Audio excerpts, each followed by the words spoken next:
आप सबके बहुत सारे रिक्वेस्ट मिले थे कि आप एक प्रोजेक्ट रिपोर्ट देखना चाहते हैं प्रॉपर वे में।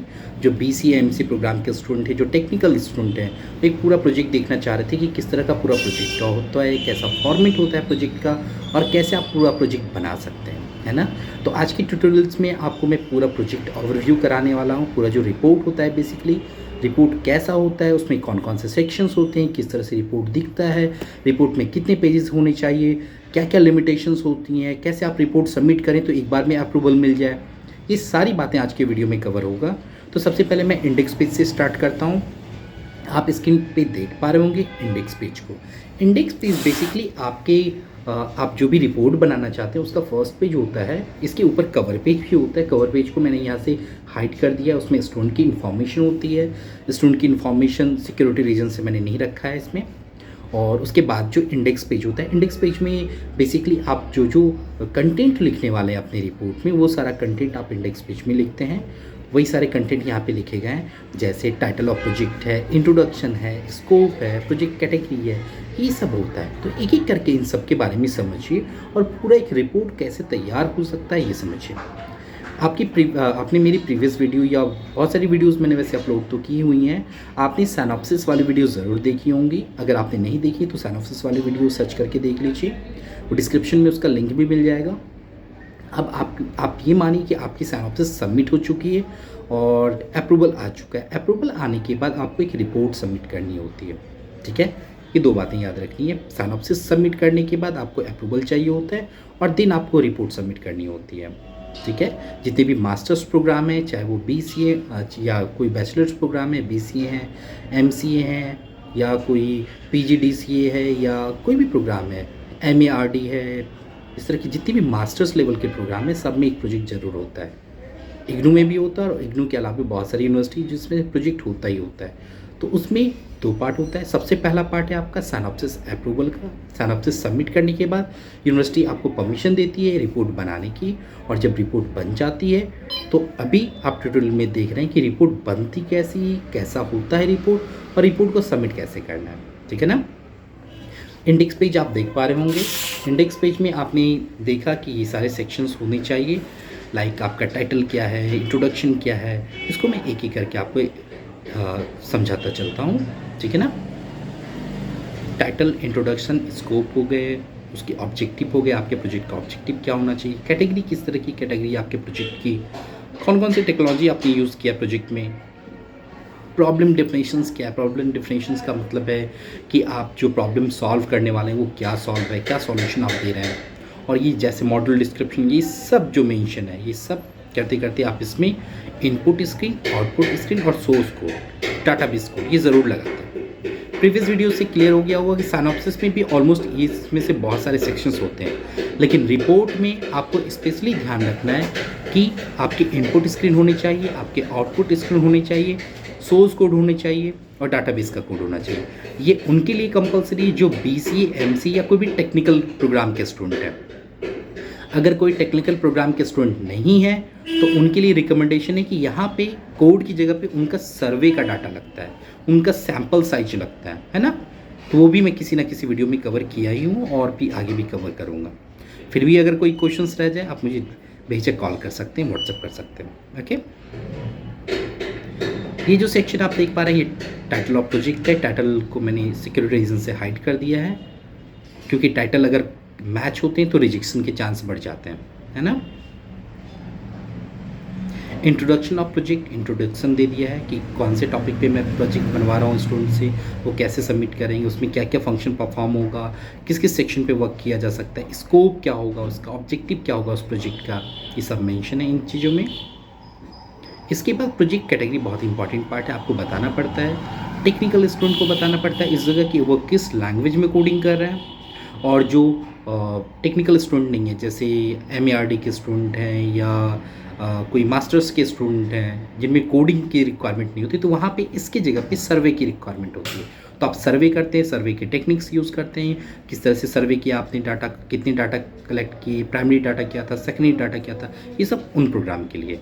ये स्पेशली फोकस है BCA-MC के लिए, इसलिए यहाँ पे प्रोजेक्ट कैटेगरी में आपको लिखना है प्लेटफॉर्म, ओके। जैसे इसमें ASP.NET पे प्रोजेक्ट बना हुआ है, PHP पे हो सकता है, जावा पे हो सकता है, ये सारी बातें आपको यहाँ पे मेंशन करनी है। जब ये सेक्शन हो जाएगा तो टेक्नोलॉजी की सर्वे करनी है आपको कि आपने आखिर ASP.NET क्यों चूज़ किया, PHP क्यों चूज़ किया, MySQL क्यों चूज़ किया, उसके एडवांटेज वगैरह भी आप यहाँ पे लिख सकते हैं। प्रॉब्लम डेफिनेशंस लिखना है आपको। प्रॉब्लम डेफिनेशंस में आपको ये बताना है कि किस प्रॉब्लम को ओवरकम करने की कोशिश कर रहे हैं, क्या सॉल्यूशन आप बेसिकली प्रोवाइड कर रहे हैं। ओके, इसके बाद मॉड्यूल डिस्क्रिप्शन देना है आपको। मॉड्यूल डिस्क्राइब करने के बाद आप फटाफट गैंट चार्ट और पर्ट चार्ट पे आ जाएंगे।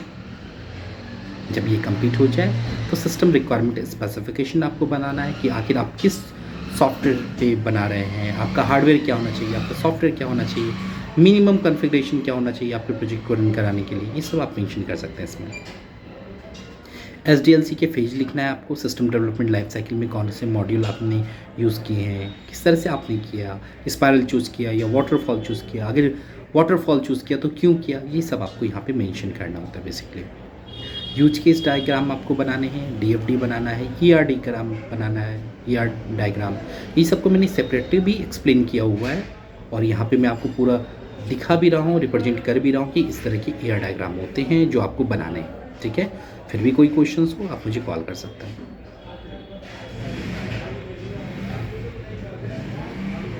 ER डायग्राम सेक्शन आपको आई होप क्लियर होगा। ये डाटा स्ट्रक्चर है, ठीक है ना।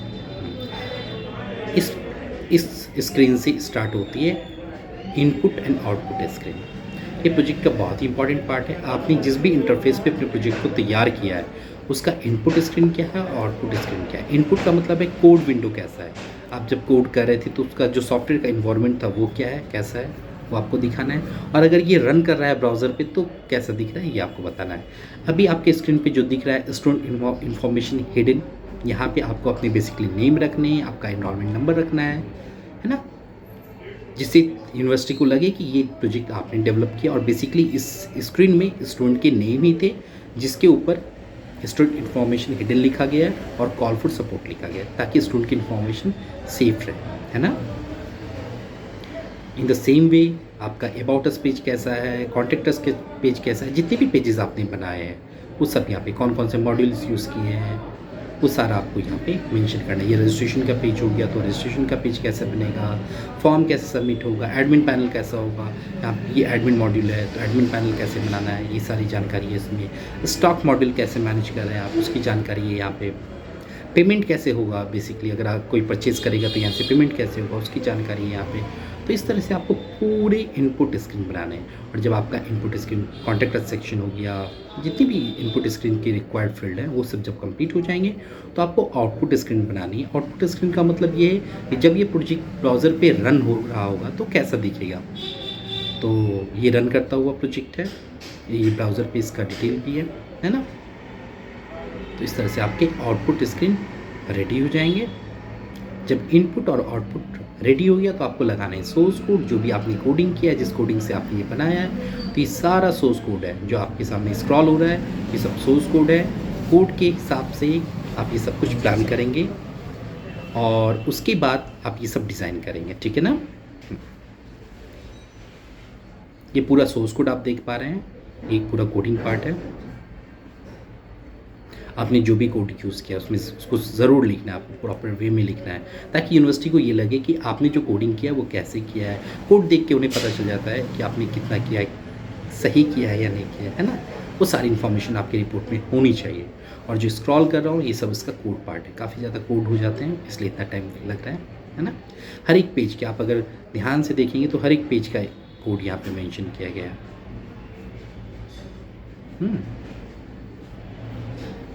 जहाँ पे आपने सी शार्प की कोडिंग की है या PHP की कोडिंग की है वो सब मेंशन करना होता है आपको।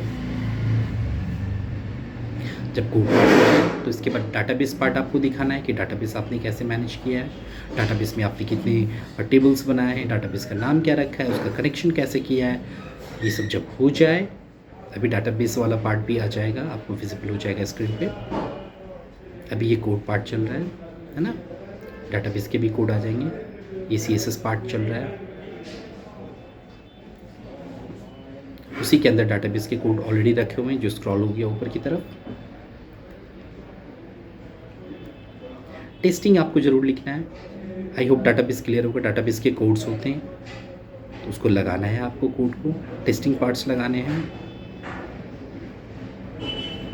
और जब टेस्टिंग के रिज़ल्ट होंगे वो आपको ज़रूर लगाना है। फ्यूचर स्कोप लगाने हैं, लिमिटेशंस आपको अपने प्रोजेक्ट के लगाने हैं, बिब्लियोग्राफी लगाने हैं, रेफरेंसेस लगाने हैं। ये सारे सेक्शन आपको अपने प्रोजेक्ट में रखने हैं ताकि आप प्रॉपर वे में यूनिवर्सिटी की गाइड को भी फॉलो कर लें और आपका प्रोजेक्ट अप्रूव भी हो जाए।